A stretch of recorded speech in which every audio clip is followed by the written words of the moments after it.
Hello friends, मैं संजीव प्रजापति अपने YouTube channel expert classes bye Sanjeev Prajapati में आपका हार्दिक स्वागत करता हूं। दोस्तों, जैसा कि आप जानते हो कि हम सब लोग daily classes for competitive exams पढ़ रहे हैं। Daily science for competitive exam series में हम इस समय हीट का अध्ययन कर रहे हैं और हीट में अगली वीडियो आज आपको मिलने वाली है। इस वीडियोज में हम आपके पास टीजीटी, पीजीटी, जीआईसी, प्रवक्ता और पीसीएस से संबंधित बहुत सारे इंपॉर्टेंट क्वेश्चंस को लाए हैं, जिनमें थर्मोडायनेमिक्स के बहुत सारे लॉ का अध्ययन करेंगे और साथ ही साथ इसमें कार्नो इंजन के बारे में भी पढ़ेंगे। ठीक है दोस्तों, चलो शुरू करते हैं आज का अपना ये वीडियो। ठीक है, आज का पहला प्रश्न सामने स्क्रीन पर आप देख रहे हैं। देखिए पहला प्रश्न लिखा, एक कार्नो चक्र में माना जाता है कि पिस्टन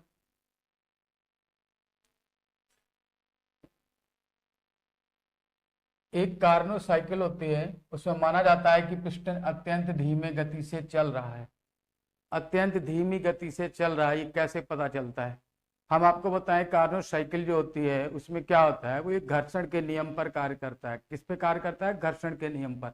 और जब घर्षण के नियम पर कार्य करता है तो वहां पर एनर्जी का लॉस कहता होता है मिनिमम हो जाता है वहां पर। ठीक है, यानी कि एनर्जी लॉस वहां पर शून्य माना जाता है। अर्थात घर्षण के द्वारा ऊर्जा का ह्रास जो होता है, एनर्जी लॉस यानी ऊर्जा का ह्रास, नगण्य माना जाता है। और जब ऊर्जा का ह्रास नहीं होता है तब एक ऐसी बात समझ में आती है कि कार्नो इंजन अत्यंत धीमी गति से चल रहा है, जबकि ऐसा नहीं होता है। ठीक है, तो हमारे इसके लिए अत्यंत धीमी गति से चल रहा है, इसका कारण हो जाएगा घर्षण द्वारा ऊर्जा का ह्रास का नगण्य माना जाना। ठीक है, पहला प्रश्न का ए ऑप्शन सही होता है। चलते हैं दूसरे प्रश्न की ओर। ठीक है, दूसरा प्रश्न हमारे सामने लिखा है, दो कार्नो इंजन ए और बी ये कैसे श्रेणीबद्ध क्रम में चल रहे हैं, यानी सीरीज में गति करते हैं, चलते हैं। ए 900 डिग्री केल्विन पर ऊष्मा लेता है और टी केल्विन पर ऊष्मा छोड़ देता है, यानी ए क्या होगा, ये जो क्या हो गया, ये आपके लिए सोर्स हो गया और ये क्या हो गया आपके लिए सिंक हो गया। बी टी के पर ऊष्मा लेता है, यानी T degree kelvin, T kelvin क्या हो गया इसके लिए सोर्स हो गया। अब 400 केल्विन क्या हो गया, दूसरे के लिए सिंक का काम करता है। यदि इंजन की दक्षता समान हो, यहां पर इंजन होगा बेटा, यदि इंजन की दक्षता समान हो तो टी का मान ज्ञात कीजिए। ठीक है, हमें बता दिया गया, दोनों में ही बताया गया कि सोर्स क्या है, सिंक क्या है, दोनों का टेम्परेचर कितना कितना है। ठीक है, पहले में सोर्स का टेम्परेचर हमें 900 केल्विन दे रखा है और सिंक का टेम्परेचर टी केल्विन दे रखा है, और जबकि यही हमको दूसरे के लिए सोर्स का टेम्परेचर टी केल्विन दे रखा है और सिंक का टेम्परेचर 400 केल्विन दे रखा है। ऐसे में एक हमें कंडीशन बताई गई है कि यदि इंजनों की दक्षता समान हो तो टी का मान बताइए। ठीक है, अब हमें मालूम है कि इंजनों की दक्षता समान है, इस नियम से क्या हो गया, ईटा ए बराबर ईटा बी। अब इन दोनों के लिए सूत्र लिख लेते हैं। क्या होता है, 1 minus T1 upon T2 upon T1, और इसके लिए भी 1 माइनस T2 अपॉन T1। यहाँ T1 क्या है, सोर्स का टेम्परेचर है। ठीक है, वैल्यू रखते हैं। 1 माइनस T2 क्या है, सिंक का टेम्परेचर, यानी T अपॉन सोर्स का टेम्परेचर कितना है 900 केल्विन, कितना दिया 900 केल्विन, बराबर का निशान लगा के लिखिए। 1 माइनस यहाँ पर कितना हो जाएगा 400 केल्विन होगा। यहाँ कितना लिखा है 400 केल्विन। ठीक है, ये सिंक का हो गया, और सोर्स का यहाँ पर कितना दिखा दूसरे के लिए टी केल्विन। ठीक है, अब हम इसको सॉल्व कर लेते हैं। हमें मालूम है एक इधर एक से कैंसिल हो गया। ठीक है, अब इन दोनों को बराबर लिख लेंगे, माइनस से माइनस कैंसिल हो गया। लिखिए टी स्क्वायर कितना, टी स्क्वायर और 4 ने 9 जा 36, 1 2 3 4। ठीक है, यहाँ से हमको जो टी की वैल्यू मिलती है वो क्या मिलती है, टी की वैल्यू मिलती है 600, कितनी मिलती है 600 केल्विन, कितनी मिलती है 600 केल्विन। ठीक है, हमने देखा कि यहाँ से हमें टी की वैल्यू 600 केल्विन मिल गई है और इस तरह से हमारा ऑप्शन ए सही ऑप्शन होता है। कितना होता है, ऑप्शन ए हमारा सही आंसर होता है। चलिए नेक्स्ट क्वेश्चन देखते हैं। अगला प्रश्न लिखा है the coefficient of performance of refrigerator between 10 degree centigrade and 42 degree centigrade है। तो अब हमें इसमें क्या बताना है कि रेफ्रिजरेटर का हमें परफॉर्मेंस कोफिशिएंट बताना है। ठीक है, रेफ्रिजरेटर का परफॉर्मेंस कोफिशिएंट निकालने का सूत्र होता है कोफिशिएंट ऑफ परफॉर्मेंस।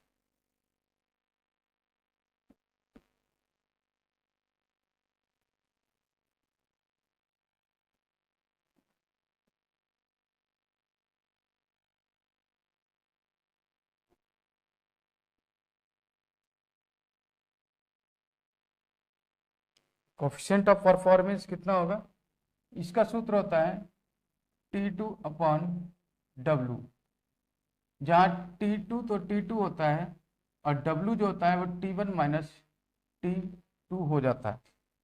ठीक है, अब ये कितना है 10 डिग्री सेंटीग्रेड, इसको केल्विन में चेंज करेंगे ये 273 प्लस 10 यानी कि 283 डिग्री सेंटीग्रेड हो जाता है।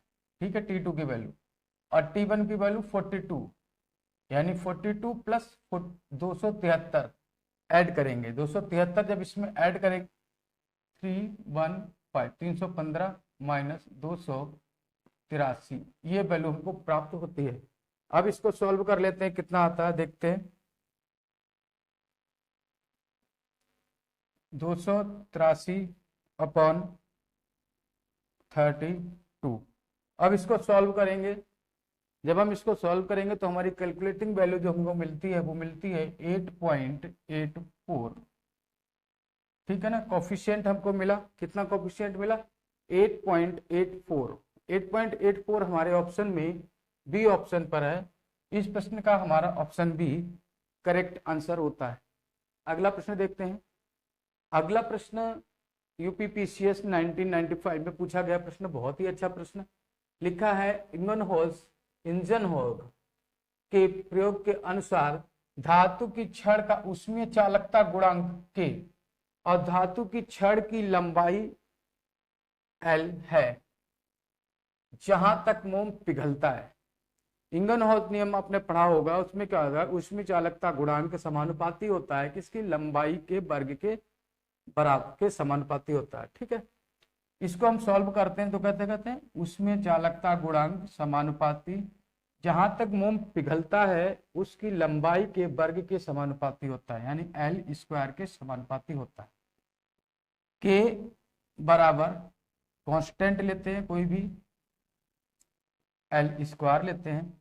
L स्क्वायर को अगर नीचे लाते हैं के अपॉन L स्क्वायर हो जाता है, इक्वल टू क्या मिलता है हमको, कांस्टेंट मिलता है।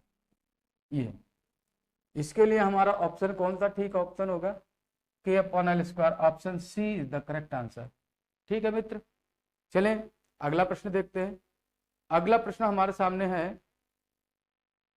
कार्नो इंजन जो तापक्रम 20 और यानी 20 और 100 डिग्री सेंटीग्रेड के मध्य कार्य करता है, इसकी दक्षता कितनी है। एक कार्नो इंजन है जो 20 डिग्री और 100 डिग्री के बीच में कार्य करता है। ये कुछ नहीं है भाई, ये कुछ नहीं है। एक कार्नो इंजन जो 20 डिग्री और 100 डिग्री सेंटीग्रेड के बीच में काम करता है, उसकी दक्षता बतानी है। चलो बताते हैं दक्षता। तो दक्षता में क्या होता है कि हमने कार्नो इंजन की दक्षता बतानी है, ईटा बराबर हो जाता है 1 माइनस T2 अपॉन T1।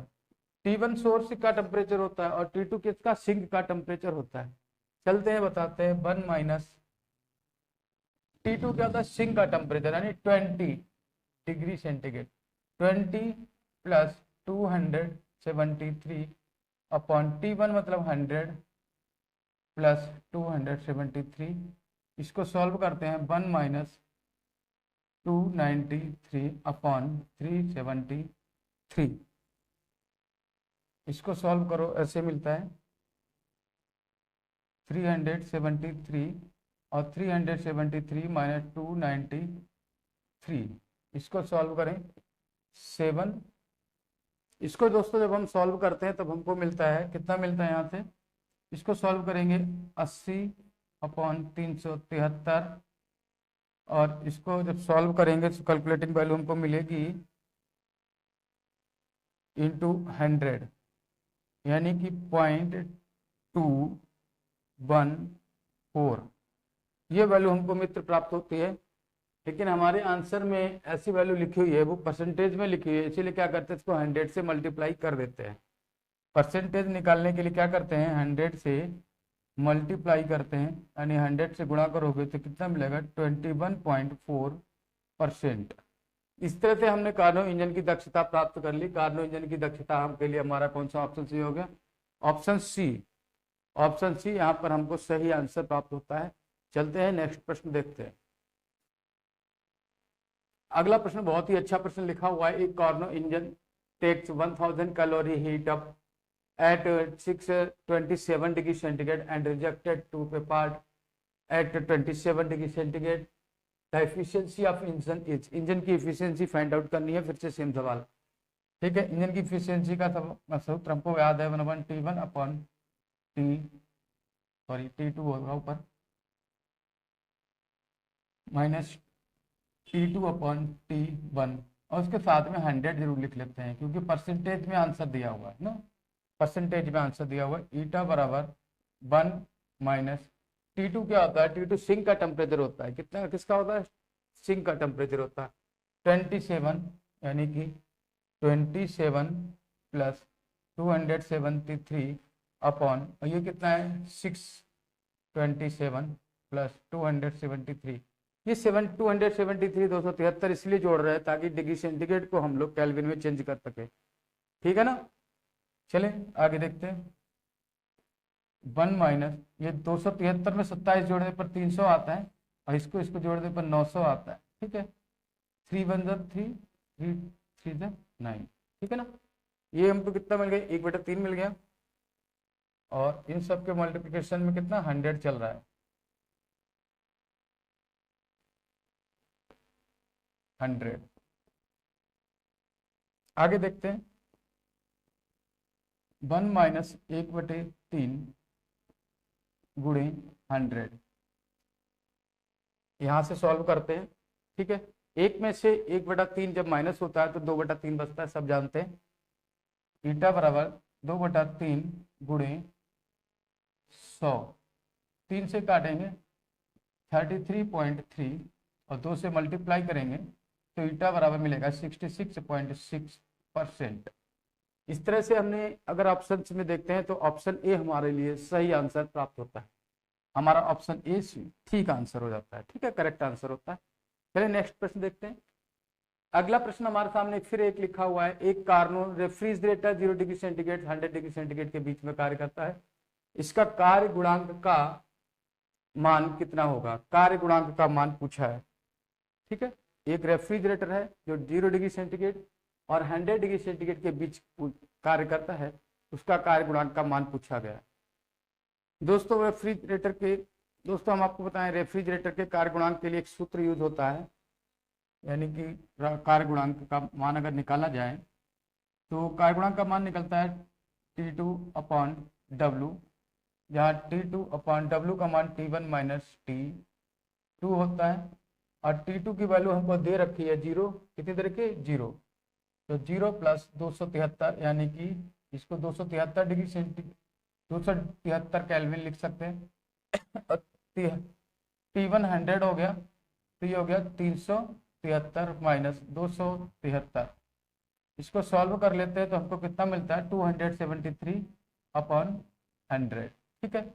यही हमारा आंसर है, और ये हमारा कार्य गुणांक कितना मिलता है, ऑप्शन नंबर डी। तो इस तरह से हमने देखा कि रेफ्रिजरेटर का कार्य गुणांक निकालते हैं जहां पर T2/T1 माइनस T2 होता है, ठीक है। ये सूत्र हमें ऐसा याद रखना पड़ेगा, तभी हम निकाल पाएंगे। नेक्स्ट प्रश्न देखते हैं। अगला प्रश्न लिखा है, किसी रेफ्रिजरेटर का प्रशीतक गुणांक, ठीक है, वही चीज है, परफॉर्मेंस यानी कोफिशिएंट ऑफ परफॉर्मेंस बी है, तो निम्न में से कौन सा कथन सत्य होगा। ठीक है, चलिए हम लोग देखते हैं इसका आंसर कितना होगा। अभी अभी हमने फ्रिज में रेफ्रिजरेटर का कार्य गुणांक पढ़ा था, वही फार्मूला यहाँ पर यूज करते हैं। कोफिशिएंट ऑफ परफॉर्मेंस गुणांक यानी इसे कार्य दक्षता गुणांक भी बोलते हैं। इसका मान होता है बीटा बराबर T2 upon T1 minus T2। इसमें हमें करना क्या है दोस्तों, इसमें ऊपर और नीचे T1 से मल्टीप्लाई कर देते हैं, तो हमको मिल जाएगा बीटा बराबर T2 अपॉन T1 और ये मिल जाएगा T1 minus T2 upon T1।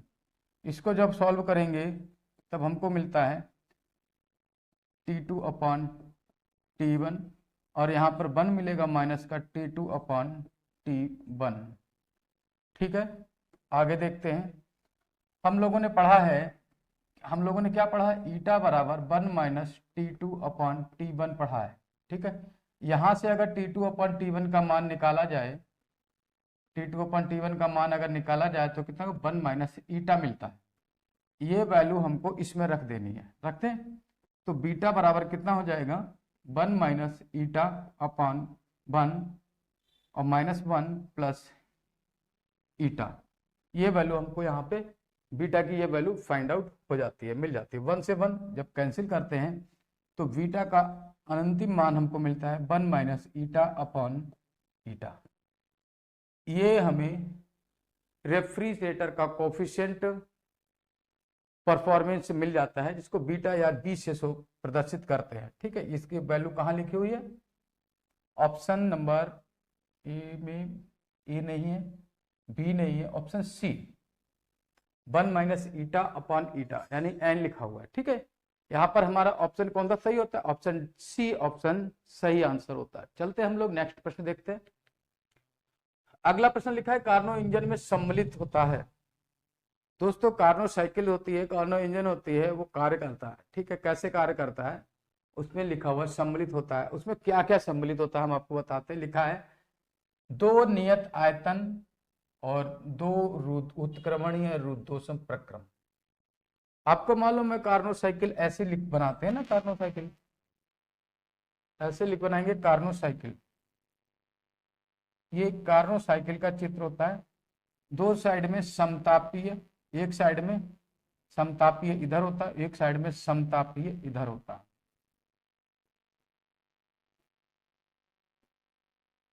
और इस साइड में रुद्धोष्म होता है और रुद्धोष्म इधर भी होता है।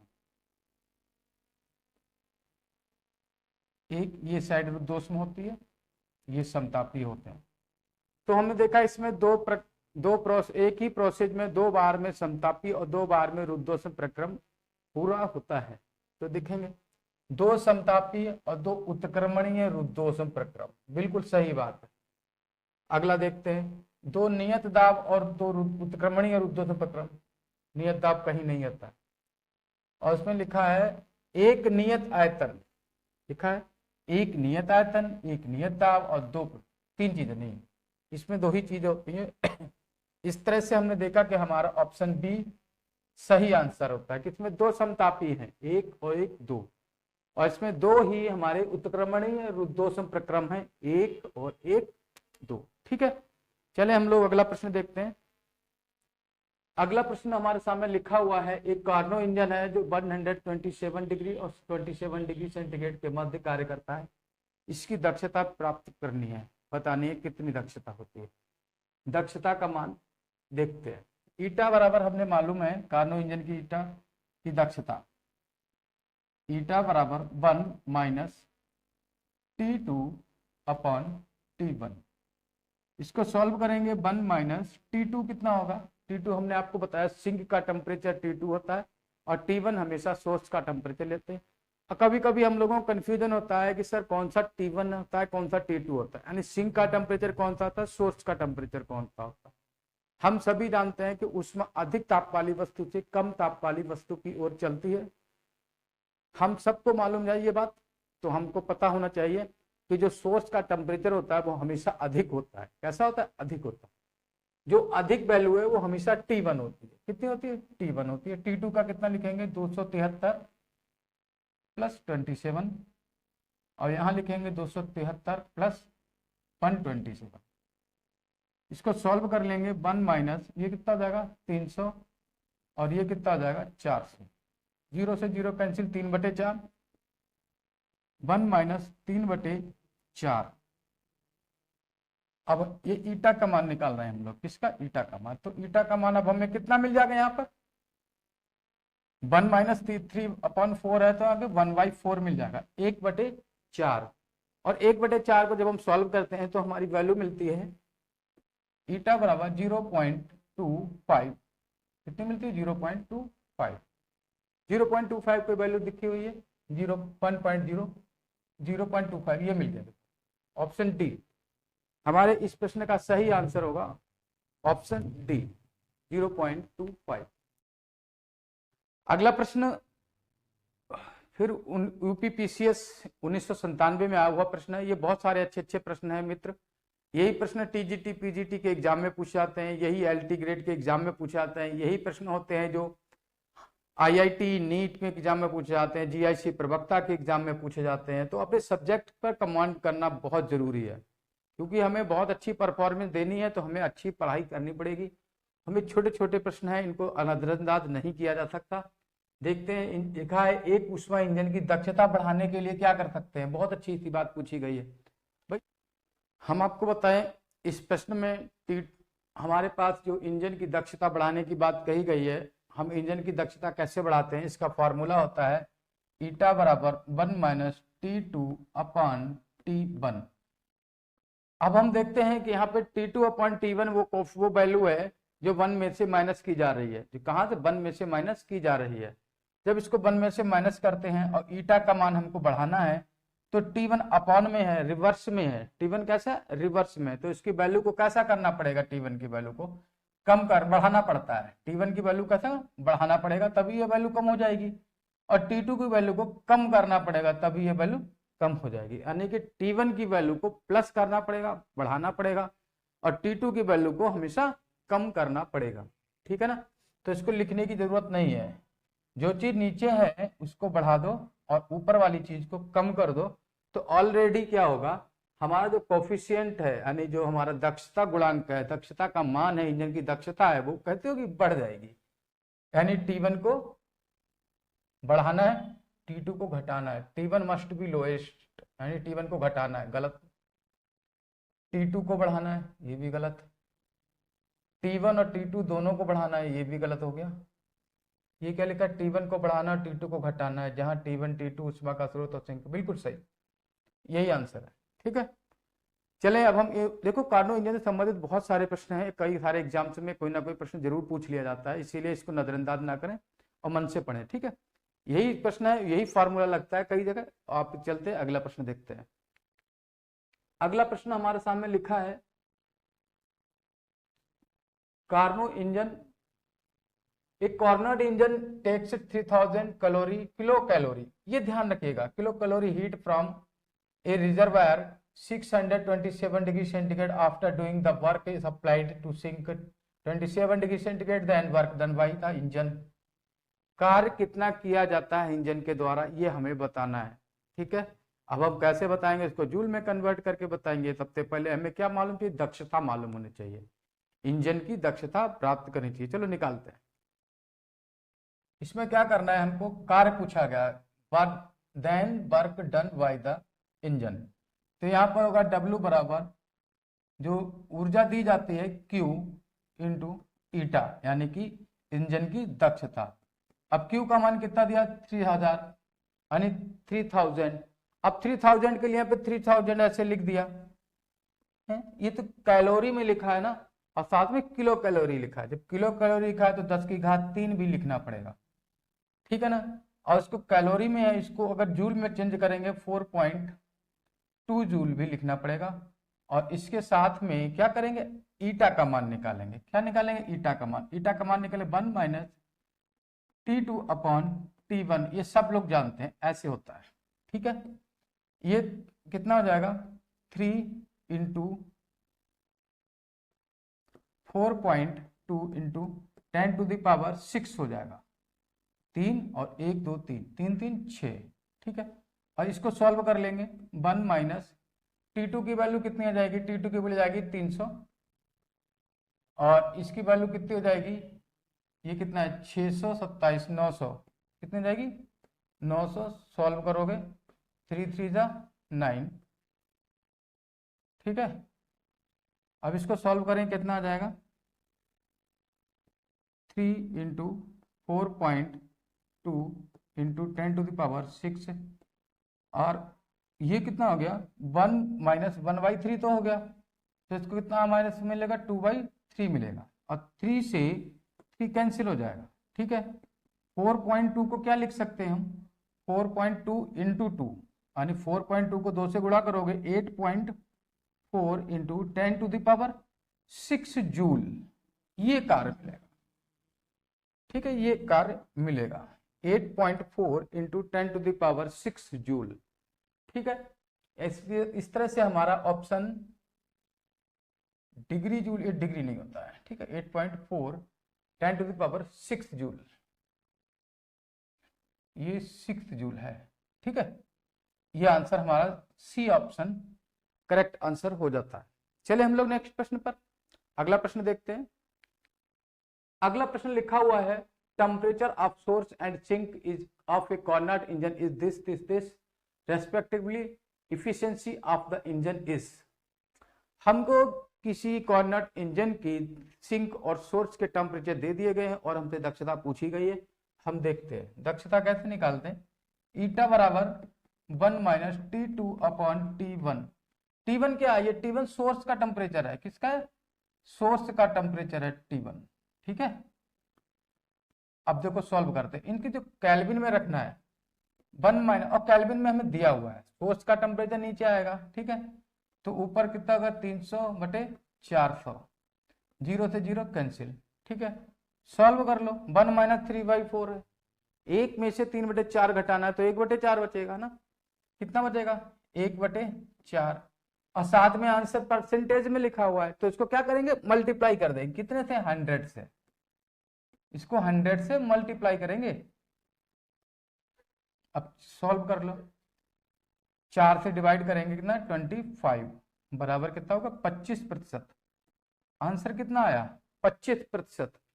25% कहाँ लिखा है, ऑप्शन डी में लिखा हुआ है 25%, 25%।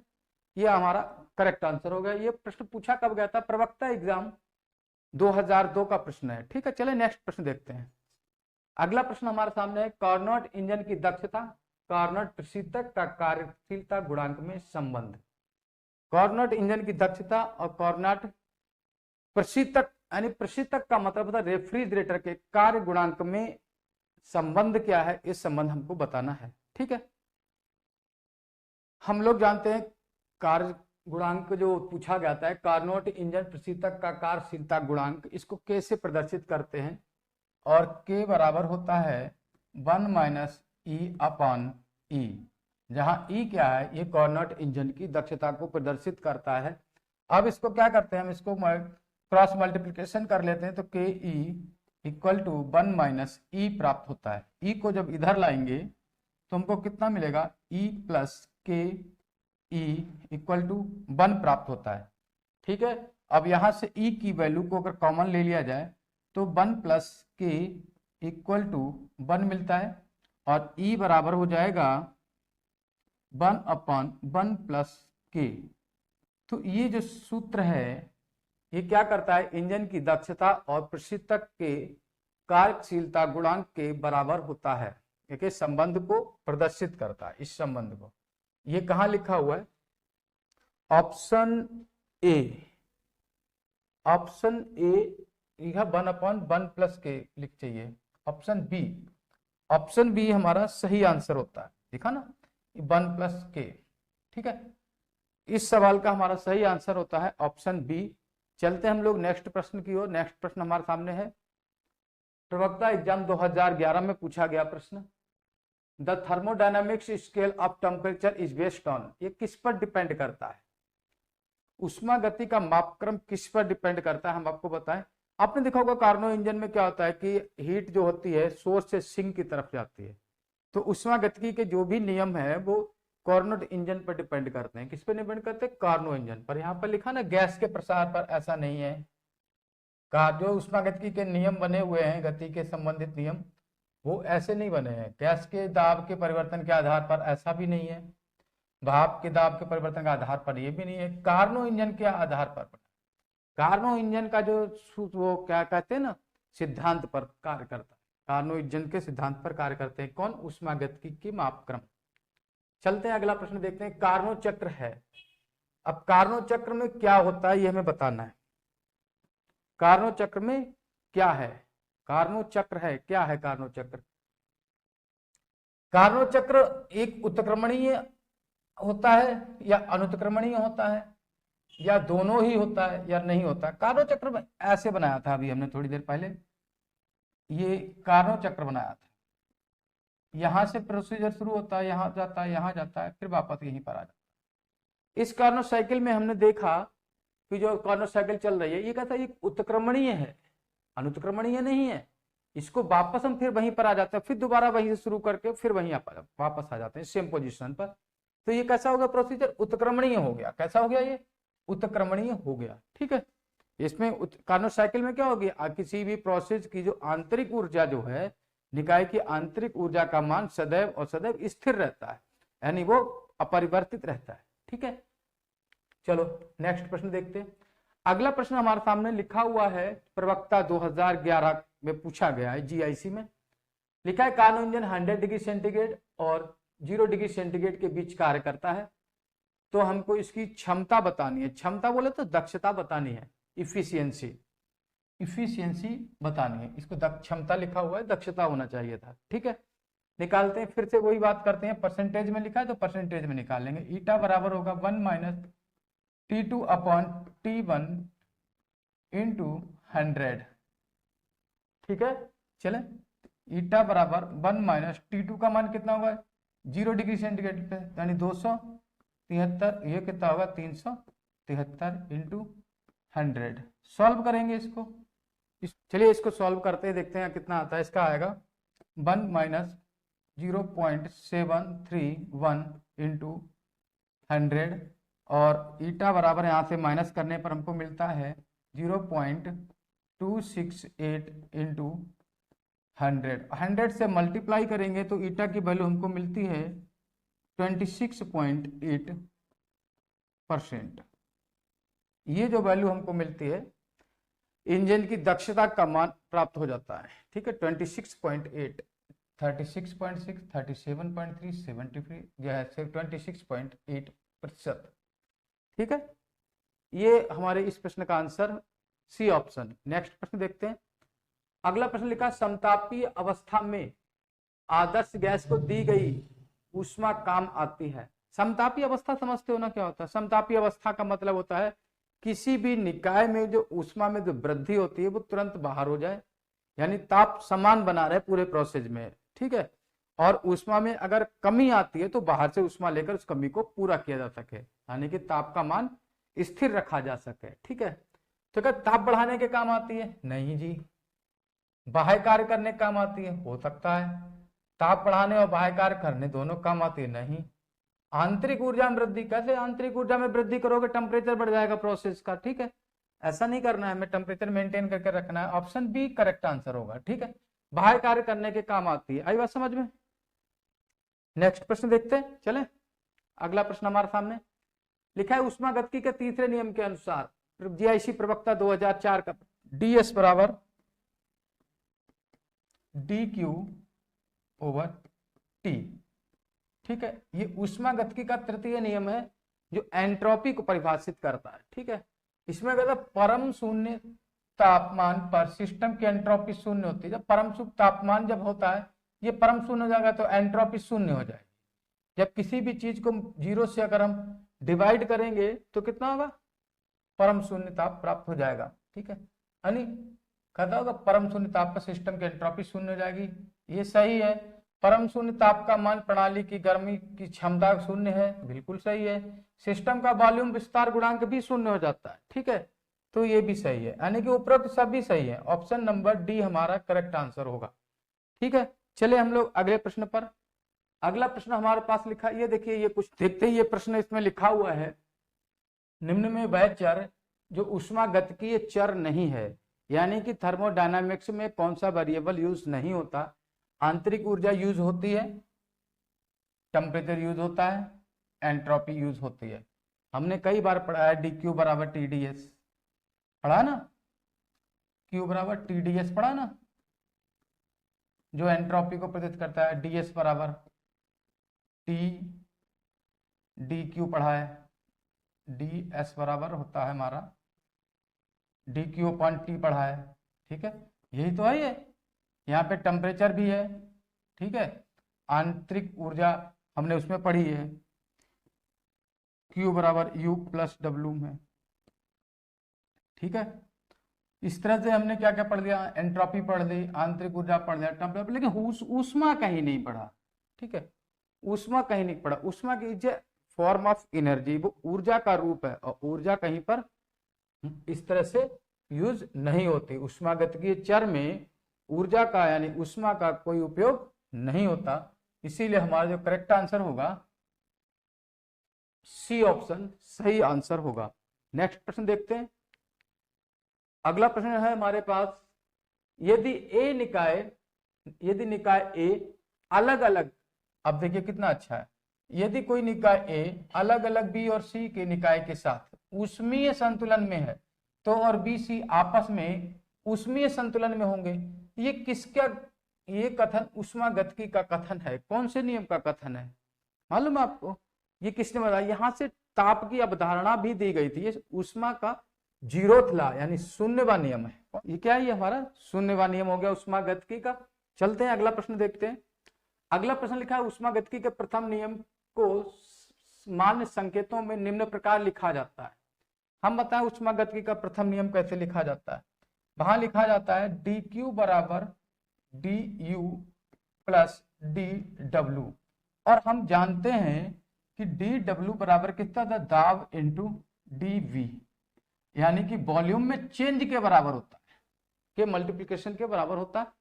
ठीक है, तो वो वैल्यू अगर यहां लिख देते हैं तो क्या इतना वैल्यू हो जाएगा, डी क्यू बराबर D U plus P into B, या D B, P D B कर रहे हैं, नहीं वॉल्यूम में चेंज, वही कार्य होता है। जब वॉल्यूम में चेंज नहीं होता है तो कार्य नहीं होता है, ध्यान रखना।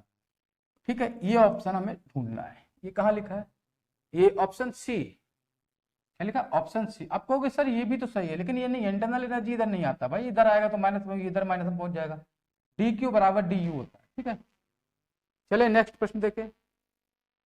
नेक्स्ट प्रश्न हमारे सामने है, यूपीपीसीएस 1994 में पूछा हुआ प्रश्न है। ठीक है, इसमें लिखा हुआ ऊष्मागतिकी के द्वितीय नियम को कैसे लिखा जा सकता है। बहुत ही अच्छा प्रश्न हमारे सामने लिखा हुआ है।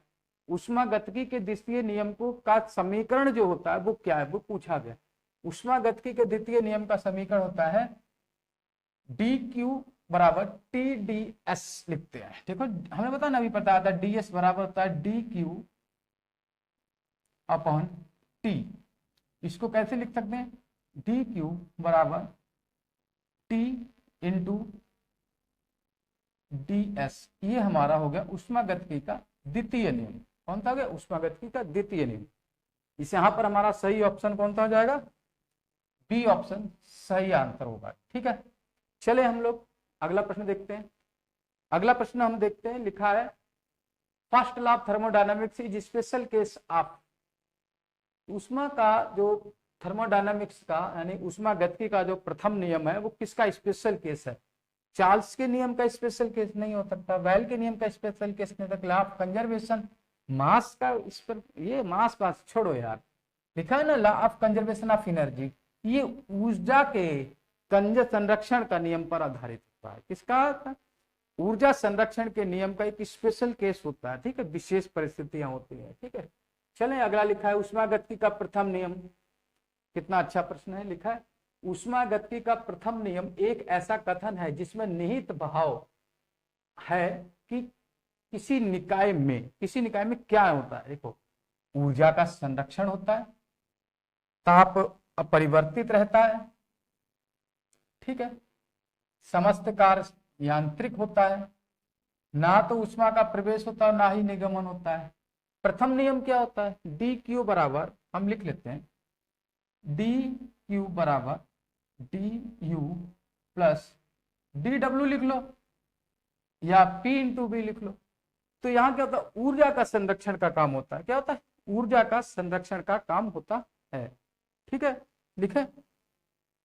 और यही जो डी क्यू वैल्यू है, इसका काम क्या होता है, तो इंटरनल एनर्जी में वृद्धि करता है, या जो हमारा जो वर्क है उसमें खर्च होती है जाके जो ऊर्जा देते हैं। तो ये कैसी होती है, हमेशा कांस्टेंट रहती है। कैसी रहती है, हमेशा कांस्टेंट रहती है।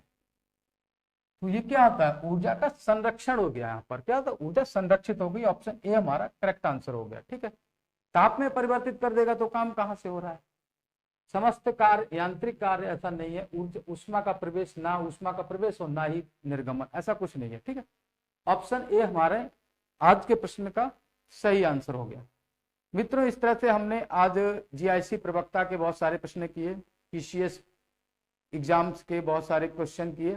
हमें उम्मीद है आपको हमारे प्रश्न पसंद आ रहे होंगे। ठीक है, तो daily science for competitive exam series का आज की क्लास यहीं पर समाप्त करते हैं, कंप्लीट करते हैं। और हीट में हमारे साथ बने रहिएगा, अभी बहुत अच्छे अच्छे प्रश्न आने वाले हैं जो ग्रेजुएशन लेवल के क्वेश्चंस हैं, जो बीए में बीएससी में पूछे जाते हैं, और साथ ही इंटरमीडिएट नीट और उसमें कहने का मतलब थर्मोडायनेमिक्स लॉ से संबंधित ही बहुत सारे प्रश्न, अभी मैंने करीब 70-80 प्रश्न और निकाल रखे हैं। वो प्रश्न आपको 1 से 2 वीडियोज में आपको मिलने वाले हैं। ठीक है, जितना ज़्यादा रिवीजन करेंगे, अभी आपके पास मैं बताता हूँ टीजीटी यूपी टीजीटी एग्जाम काफ़ी लेट हो रहा है। ठीक है, जैसा कि आपको मालूम था जून में फॉर्म भरा था, अगस्त अप्रैल में एग्जाम होना था, अभी तक एग्जाम की डेट ही नहीं आई है। तो एग्जाम तो बहुत दूर की बात है, जब डेट आएगी उसके करीब 1-1.5 महीने के बाद एग्जाम होगा। ठीक है ना, तो ये जो समय हमें मिला हुआ है, तो उम्मीद करते हैं कि हम सब लोग इस समय का सदुपयोग करें और अच्छे से पढ़ाई कर लें। तो आज का वीडियो यहीं पर समाप्त करते हैं। हमारा साथ देने के लिए धन्यवाद। और वीडियो को अगर पहली बार देख रहे हैं तो चैनल को जरूर सब्सक्राइब करें और वीडियो को लाइक करें। Thank you so much.